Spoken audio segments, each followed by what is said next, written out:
Holocaust.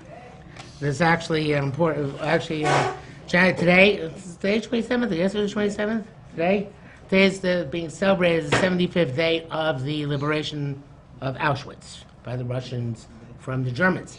So it's appropriate to speak about it. Now, this past Friday night, when I was here in Or Sameach, or Torres David, whatever you want to call it, weekends, so then somebody came over to me during davening and said, you got to read this, you got to read this. And so basically he wanted me to raise my blood pressure through the roof. He wanted me to read it in order to get annoyed. So many people like me reading things get me annoyed. So this was the parsha sheet in the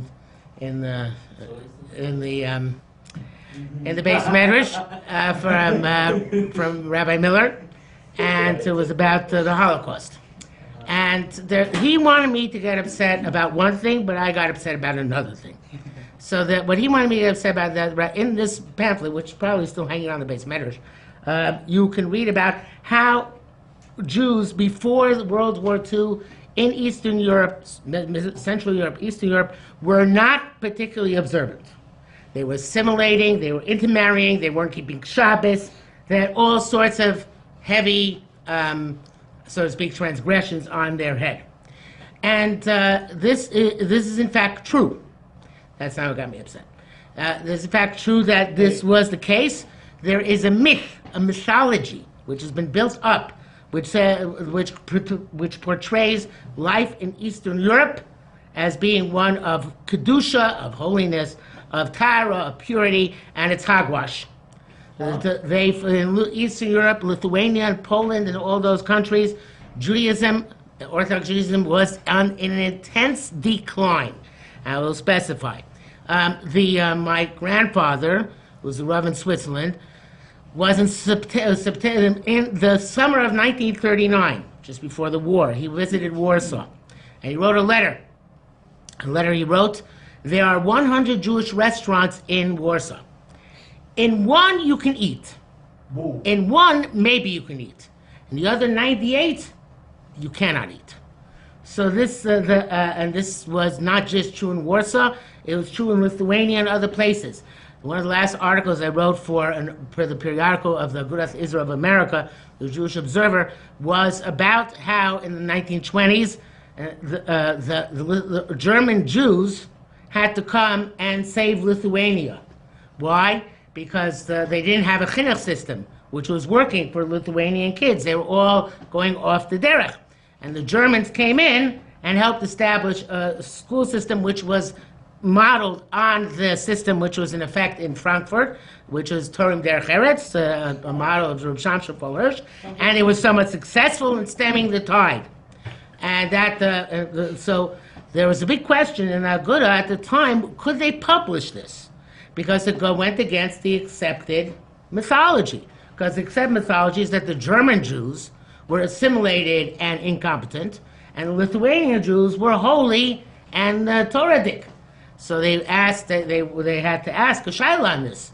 So they went to a distinguished Rosh Hashiva, and the Rosh Hashiva said, if it's true, publish it. And they did publish it, to their credit. So shortly after they closed out, I'm not sure if one thing's related to the other, but they actually, no, I don't think it is. But so that mythology is a mythology which is very powerful and very, very entrenched in the Orthodox Jewish world. So it's not true, and Rabbi Miller was correct about that. Now, Chilul Shabbos was on the rise, assimilation was on the rise. All of that was happening throughout Western, Eastern, Central Europe, all over the place. But that's not the part which upset me. And the other part which I can't say upset me because I was aware of this before, is that Rabbi Miller then goes on to say, and that's why the Holocaust took place. Why did the Holocaust take place? Because people were not from. And we have a Tochacha. We have a parsha in the Torah, twice it appears, Vayikra and Parshat Chukosai and Parshat Kisavo, which says that if you Jews are bad, you're going to get punished. And you're going to get punished by all sorts of serious and extremely painful punishments. So Rabbi Miller says that's why the Holocaust occurred, because they had to be punished. Okay, why do I take exception to this? So before we take exception to this, let's give the two other reasons which are given for the Holocaust by rabbinical figures. One of them is given by the Satmar Rebbe. The Satmar Rebbe says that the Holocaust occurred because Jews became Zionists, and they wanted to go back to Israel. And there's a Gemara in Ksuvos which says, the Gemara which he believes is the basis of the understanding of the Holocaust, has three shvuos, three oaths, that Kosh Baruch Hu made people to take. Two of them to the Jews and one of them to the non-Jews. Two of the Jews were, excuse me, that they should not rebel against the countries in which they find themselves. They should not come back en masse in a large group to Eretz Yisrael until the Geula. And the ones that are non-Jews was that they should not torment us too much. A little bit is okay, but not too much. So the Satmar Rebbe took those shavuos, those oaths, as not just being an agadata, but as being something which is theological and binding. And therefore he said the Jews suffered the Holocaust because they went back to Israel. They went back to Israel when the time was not yet ripe, and they went back not in a frum way, but in a nationalistic way.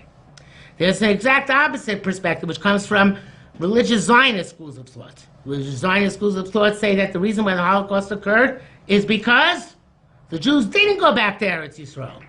They should have gone. They had the opportunity in the 20s, in the early 30s, to go back to Eretz Yisrael, and they didn't go back. They rejected the opportunity, and therefore the Holocaust occurred because they rejected the opportunity to go back to Eretz Yisrael. These are the three major reasons which are given by people who give reasons for the Holocaust. Again, because the Jews were wicked. B, because they went up to Eretz Yisrael. C, because they didn't go up to Eretz Yisrael. Okay, so I have a very wise chavrusa. He lives lives in a wooden house between the yeshiva and my house, Mr. Engel, Rabbi Yankov Engel, and we learn every Friday night.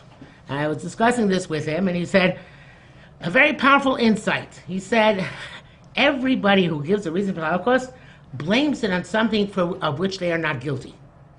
In other words, Rabbi Miller blames the Holocaust on those wicked, non-Orthodox Jews, of course. That would not leave him not blameworthy. The Satmar Rebbe blames it on those wicked Zionists, which would leave him not blameworthy.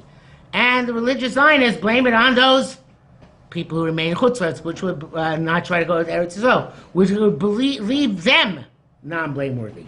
So there's a very insightful comment in that everybody gives a reason for the Holocaust, gives a reason which is not something of which they are guilty.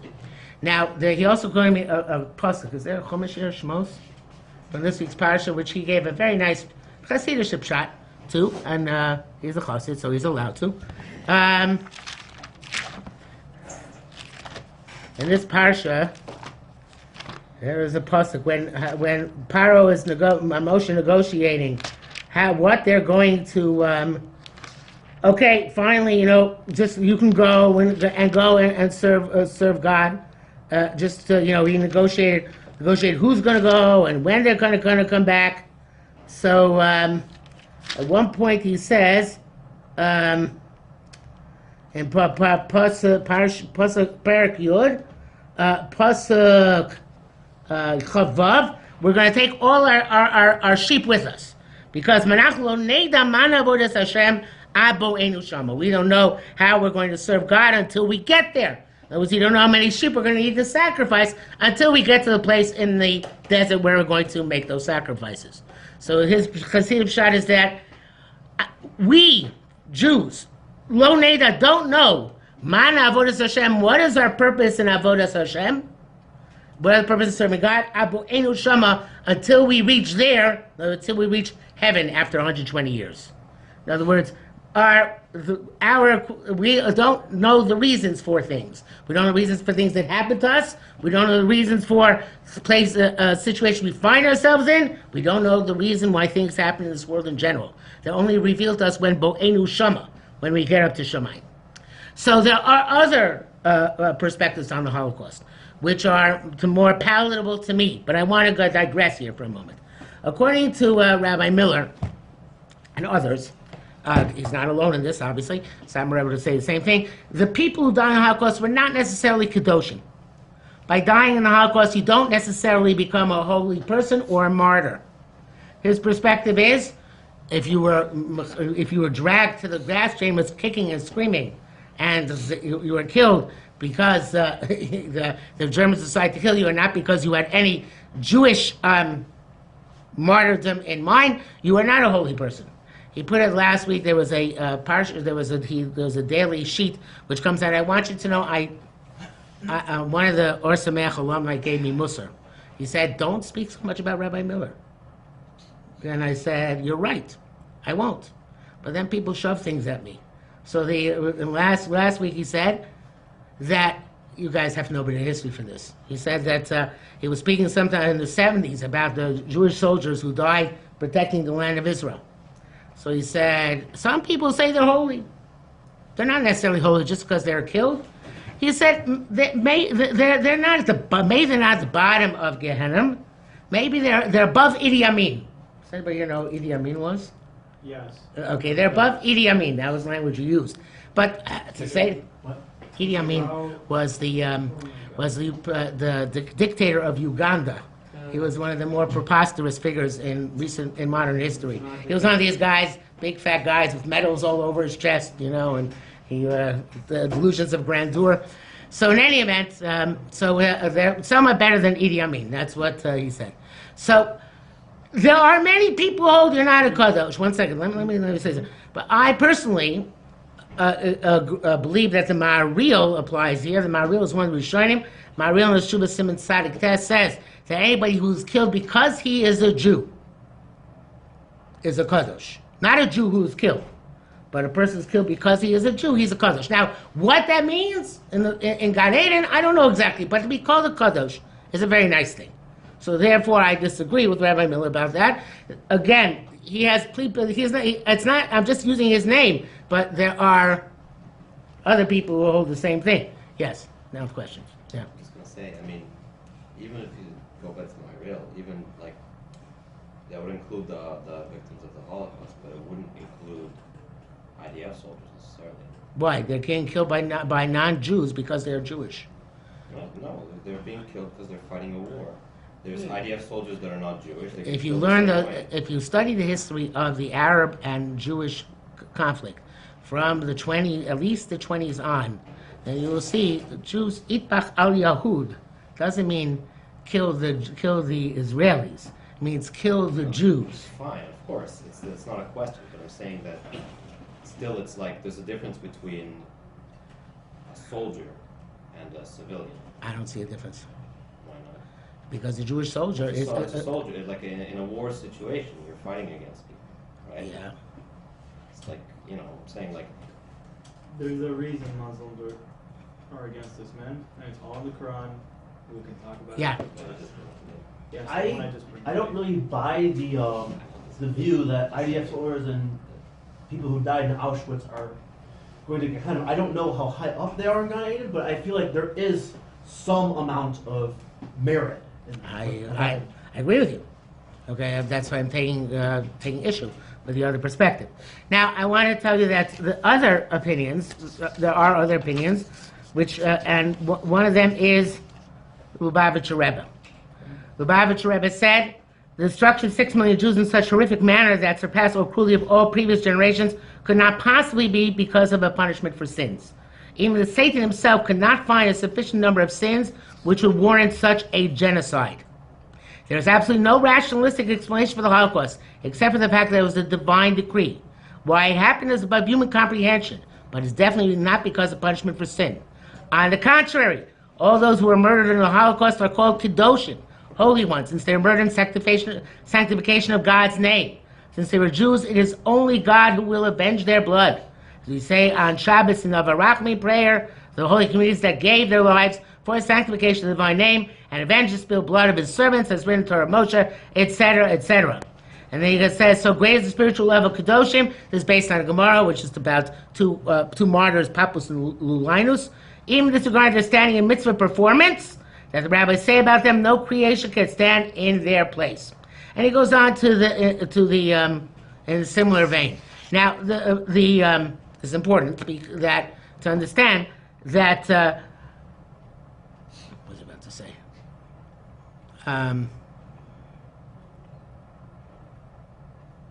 Yes, the important to understand the following, which is that another issue, which Lubavitch Rebbe does not, perhaps alludes to, I'm not sure, which is important to understand, that when God was going to overturn Nineveh, he sent Yonah and said, "Ba'od shlosha yomim Nineveh ne'apeches." In 3 days, Nineveh is going to be overturned. Before the destruction of the first cities of Mikdash, God sent Yeshayahu, Yirmiyahu, many other prophets, and said, "The end is coming. Repent." I don't believe that it can be seen to be a fulfillment of the tochacha, of the curses which are mentioned in the Chumash, unless there is a Navi who came and stood on a soapbox in Warsaw and said, in a way that people would listen, in a way that it would be appreciated, "Repent, you non-observant Jews." The fact that you had rabbis, such as Rabbi Chanan Wasserman and others, who spoke about this and said something bad is going to happen to the Jewish people, is not sufficient, because they were speaking preaching to the choir, as they say. They weren't actually going out. They didn't have the tools to go out and speak to the masses. So therefore, it's difficult for me to accept that this is considered to be a fulfillment of the Tochacha if when HaKadosh Baruch Hu sent other manifestations of Tochacha, such as the Churban Bayis Rishon and Churban Bayis Sheni, they were at the time either to Nevi'im or Chazal to warn us what's going to happen. Yes. I mean, I'm just thinking, for Churban Bayis Sheni, there was warnings, but how many people back there were actually Perusian, or people who actually care about the word of Chazal? Probably a minority. Right, and the fascinating thing is that even though that's the case, most opinions, Chazal have numerous reasons for Churban Bayis Sheni. There are many of them, but the primary one which they give, Sinas Chem, is one which they themselves felt responsible and guilty for, because they say on Kamtzo Bar Kamtza Nechar Yerushalayim, on the fact that the Rabbanon were there did not protest. So yes, that you can do. You can say, I have done something wrong. What can I do to make it better? That's what Chazal do. Okay. And the Rambam says, of course, anytime something terrible happens to Am Yisrael, you have to figure out what needs to be fixed. Right. But that's usually, again, Rabbi Yankee Engel is very smart. It's not by pointing fingers at the other guy and saying, you got to do something. It's by you figuring out what possibly you did to bring this about. But, at the same time, just looking at the history, what was the biggest thing that happened at that time? The biggest, most famous thing? You can say it could be lots of other things too. The most famous thing is the conflict between Orthodox and Reform, right? The rise of the Reform movement in the Haskalah. That's the famous thing that happened in this era that drove people away from Torah and mitzvahs. Right. So just because they weren't guilty of it, it doesn't mean that, they were not reformists, but I don't know, you could say that, I'm saying they don't have to be, I don't think it disqualifies them from saying that, it doesn't disqualify them from saying, from pointing out a problem if they were not necessarily the ones that made the problem. Because it could be that they didn't. That's true. But the point is that it's then arrogance to say that you know exactly what happened. It's the same idea. It's nobody's a Navi. Nobody knows right, why so happens. Everybody should say, I'm not a Navi. But at the same time, we have this principle, except from Rambam, that we're looking for something that... It's only for me to do tshuva, not for you to do tshuva. If I come to you and you say, that's like the Gemara says, you don't come to somebody and say, somebody who's just suffered a tragedy and say, you know what, you're a sinner, you better repent, right? You have to, the person, you look, it's around say about introspection, not about rebuke. Well, Rabbi, you just mentioned that they were talking to other people too, they were supposed to be preaching. At this time there was lots of, masculine literature even in the Orthodox world that was going around, and people were becoming masculine, going off the derech, whatever, it was a famous thing, so they... Orthodox masculine were okay. There are plenty of Orthodox masculine. I'm an Orthodox masculine. I take exceptions to that. Yeah. Shimshon Baruch here is just a very different view of that. But anyway, like, point is, there was at least in my view, is a big problem that they had to be warned even internally. They had to be told, like, listen, this is not okay. This is something that we got to do. I'm fine. Not going to debate the point. Yes. Perhaps it could be a mixture of the two. Basically, the fact that so many Jews are not keeping Torah and mitzvahs, and so many people who were keeping Torah and mitzvahs are doing it in the wrong way. Perhaps it's a combination. It's entirely possible. You can say that there are numerous causes for Holocaust, all of which are true at the same time, even they're contradictory. And it could well be that because they didn't go to Eretz Yisrael, because they did go to Eretz Yisrael, both are true, depending on, because both, if anything is done not in the same Shamayim, it's not done for the sake of heaven, so it has a problem. Because I believe there's a concept where it's like sometimes the few can save the many. Isn't there something like that? Yeah. So maybe it's like, since the many are off the derech, we look at the few, it's just the few aren't really doing their job. There's like That's a separate thing. In other words, there is this concept of that a person who is Cheskan Navi was told, you have to go out and say in the nevuah, even they're not going to listen, because you have a responsibility to say what's true, even if it's not going to help. It's a separate thing. So yes, there's a punishment which is given to Gedolei Yisrael who don't make a machal, who don't protest, even if their protestations are ineffective. So is that what you're referring to? No, I'm more referring to, I thought there was a thing where it's like, many can, like, Klal Yisrael can be saved because so many people are doing things right, but they're not being a majority. Second stone. Like a few tzaddikim can say the city. Something like that. Yeah. Oh, there are few studying would say, yeah. Mm-hmm. Okay, it's possible. The somebody asked me today when I spoke about this in school where I teach. They said, so how come if Rabbi Miller is correct, why wasn't America, which had much more rampant assimilation, destroyed in the Holocaust? So the answer Rabbi Miller would give for that. Again, people with that perspective in general would say, it says that Lot, when he fled Sodom, he fled to a place called Tzoar. And he said to the Malachim, let me stay here. And he said, you shouldn't destroy Tzoar. According to Rashi, why not? Because Sodom had been in existence for 52 years. And Tzoar had only been in existence for 51 years. And therefore, they didn't have as much time to be wicked as the others had to be wicked. So therefore, it's not yet their time to be destroyed. So too you would say about America, that it's not yet, even though America was pretty rotten, wasn't yet it was pretty new and pretty fresh, and therefore that's why they weren't destroyed. Another question one could have on the opinion associated with Rabbi Miller is why the majority, many people were killed, if not most, were observant Jews. There were many non-observant Jews which were killed, but many observant Jews were killed. In fact, some people say that, and I don't disagree, that the reason why Hitler was a person from Germany is because the main assimilation happened in Germany. The main reform movement began in Germany. But there's a question on that, which is that of the German Jews, half of them were saved because they were able to get out in time, because they saw it coming. Of the Polish Jews, 90% were destroyed. So if that's the case, you would expect it to be the opposite, that the German Jews should be 90% destroyed, and the Polish Jews only 50% destroyed. So there's something wrong in the accounting here. But for that, one could answer that we have in this week's parsha also, that they're not allowed to leave your house until the morning. Yeah, and you have to have the blood on the doorpost, because once the destroyer is given permission to destroy, so he doesn't distinguish between righteous people and non-righteous people. So that's how you could still say like Rabbi Miller and get around those issues. But again, I don't like that approach, and when I could weave back and forth a bit there between that and the soldiers in Israel. And there's a famous story about Rav Shlomo Zalman, that one time Talmidim came to Rav Shlomo Zalman. Shlomo Zalman Auerbach, who's Rosh Yeshiva Kol Torah. Kol Torah is in Beit Vegan.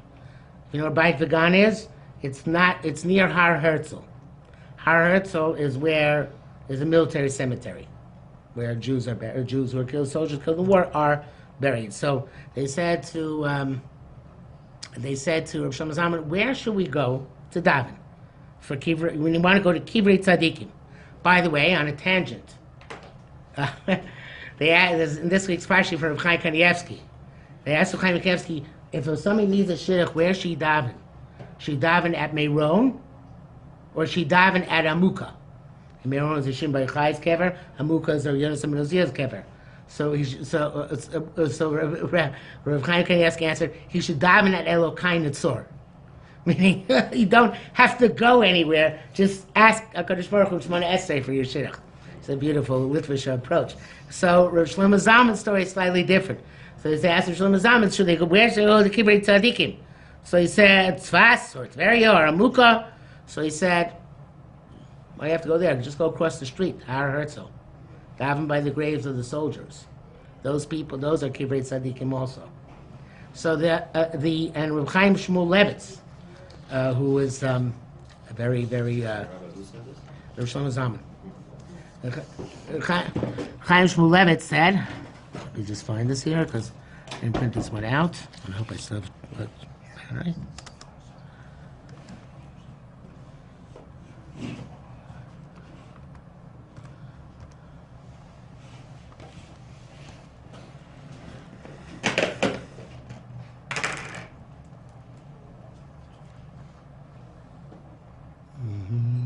Just wait a second here.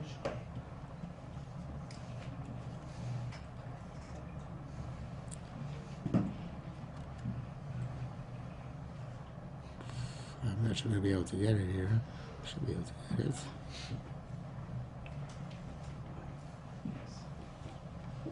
But Just a second. Give me a second. Okay, yeah. The Chaim Shmuel Levitz said about Jews were killed. I think it was in the Yom Kippur War, or the soldiers killed Yom Kippur War. Yeah, but he said the following. Excuse me.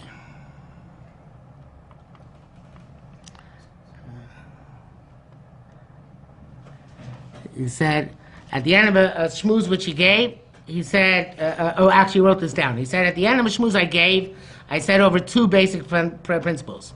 One of them is about the Gemara Bava Basra, Daf Yud, which says that the people who were killed in Lud, those are Papas and Lulinus, who were killed because they gave they willingly gave themselves to be killed in order to save other Jews. No creature can stand in their presence in Olam Haba. That's because they gave their souls for the Jewish people. And so do I say on those who give their souls over to save us in Eretz Yisrael, that nobody in the world can stand in their presence, and therefore the obligation which we have to daven for them, that they should succeed in protecting us, is without any limit, because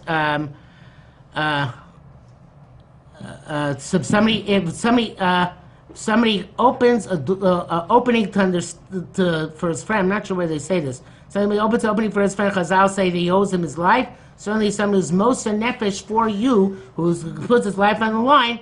Certainly, our obligation towards him is unlimited. Yes. I think we're looking at all these approaches, and they're very much black or white, all or nothing approaches, I feel like. Right. And I think it's probably somewhere in the middle. Right. The way I look at it is that there being a lot of people just not observing Shabbos and not keeping Torah mitzvot is a big problem, but also the fact that, maybe there's something that we as Shomer Shabbos Jews, we were also doing wrong. We should also look at it and introspect on ourselves.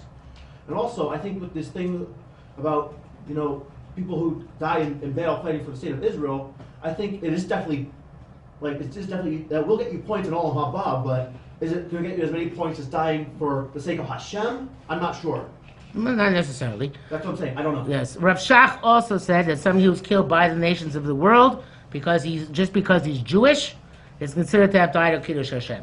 So many Gdolei Torah have said this. This is in Machtam Ma'amorim Chelek Gimel Siman Chav Hey.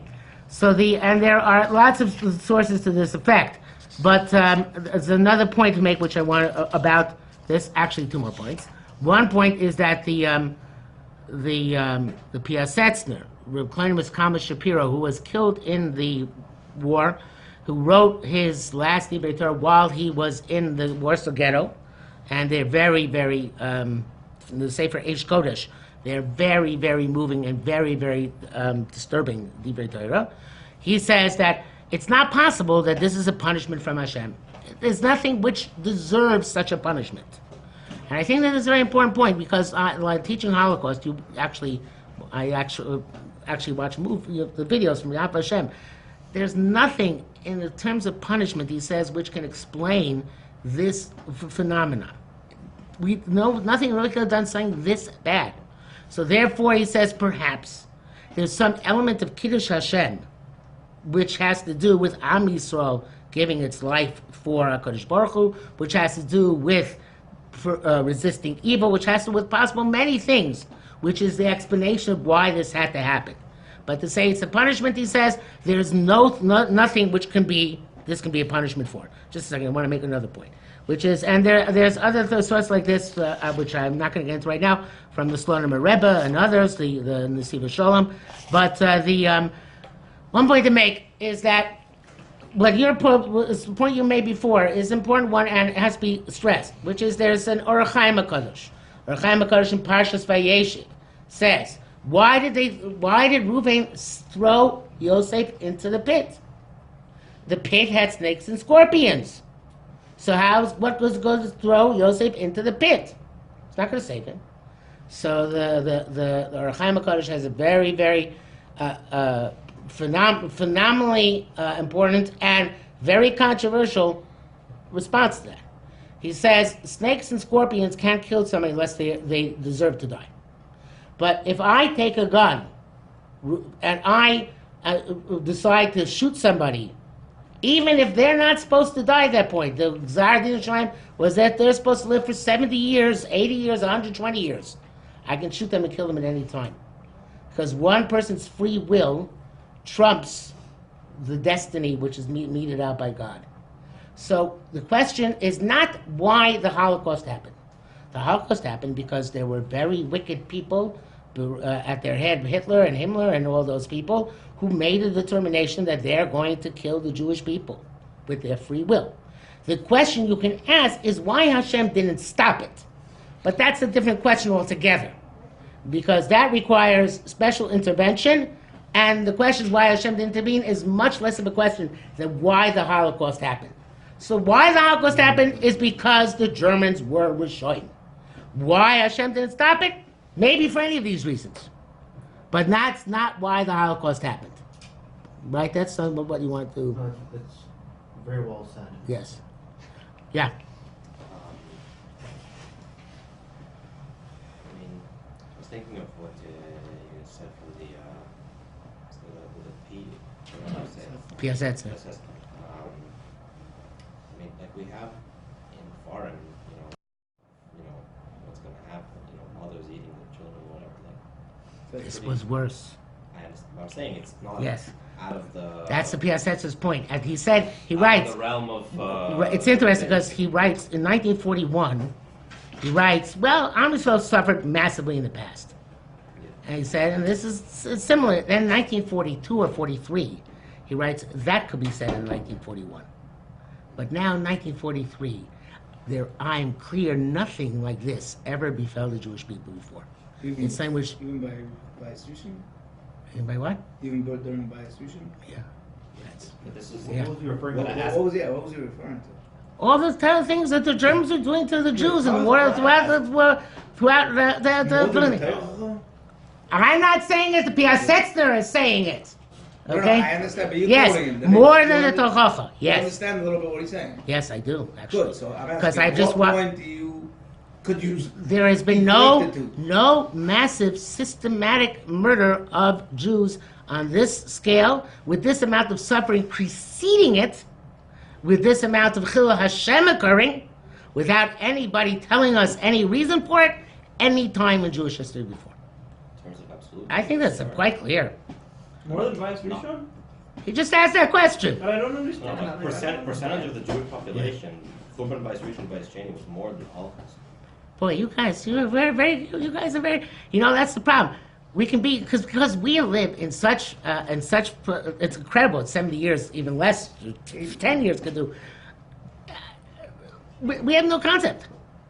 We can sit here, armchair quarter. Was it some Monday morning quarterback? Some sort of call. We're saying, yeah, well, we show that was much worse than the Holocaust. What kind of chutzpah? No. What kind of chutzpah? With all due respect, that's arrogant. Who are you to say that? If somebody who was there says, I learned a whole Kadosh V'Tor, who knew history, who knew Baris Rishon, who knew Baris Sheni, says nothing ever happened to Am Yisrael of this caliber, then don't ask the question, figure out why he's saying it. That's what we're trying to do. Why Okay. is he saying? So now, figure it out. Go learn the Holocaust and find out. What's it? Whatever we say, you're gonna say Listen, no. what in Huh? the world are we doing here right now? We're trying to learn the Holocaust. No, not trying. Are we not doing that? No, not trying to learn the Holocaust here. No, learn the Holocaust means you have to watch the Yad Vashem videos. Oh, Yeah, fine. What that's we learn the do. Holocaust. Who? Yeah. Yad Vashem. Yeah. They have the right Ashko. I don't know if I should. What I is don't know. You have to write videos. You're writing, not watching the Ashkafi, you're watching the history. Or just ask. Well, what can we do at this day? Because I feel like you can learn about the Holocaust, but if you delve too deep in it, how could anyone like possibly comprehend a lot of suffering without it getting to that, like deeply? You know what I'm saying? Like just the level of suffering in the Holocaust. Right. Thinking about that was quite a big toll on one. You know? Yes. Not nearly as bad as. So that's why the Lubavitch Rebbe's perspective actually is very, to me, is very, very rational. In other words, we can't know why it happened. We can only respond to it. And we see that throughout what has happened since the Holocaust has been, except for where we've messed up, which is often and prevalent. But there's been a tremendous growth in Torah. There's a tremendous growth in Avodas Hashem. There is an independent state of Israel. There are many good things which have come to the Jewish people as a result of, I shouldn't say result of the Holocaust, but in the wake of the Holocaust. I can't understand why Hashem wanted to do it this way, but that's the way He did it. The Jewish people are now learning more, they're thriving more, and they're more secure than any time in the Golus in the past 2,000 years. Now, what does that mean to say to us? Says to us that obviously we have a big problem, and perhaps I was speaking about this time, is that it's very hard. We, in the generation past the Holocaust, I don't want to keep people long, so I'll come back to this next week, but I just want to make the point. We're all born too late. First of all, I wish I was around 1920s. That's my ideal decade. But the people who You came... definitely wanted to die a martyr. Yeah, so Beis Yosef, so I'm a good company. The generation of the 1940s, 50s, 60s, they were heroes, and there's not much heroism left. That's a big problem. Abraham Lincoln spoke about this. Abraham Lincoln, in his speech to the Young Men's Lyceum in the 1830s, said, "We have a problem in our generation, which is that our fathers in the Revolutionary War, they were big heroes. What's left for us to be heroic about?" So he had a good answer. He started a civil war. But for us, it's not so simple. So I'll come back to that next week. So are you saying we should join the IDF? What? So we should join the IDF? No, that's not going to solve it. Yeah. Okay, what do you want to know? Should I stop recording? Let's stop recording?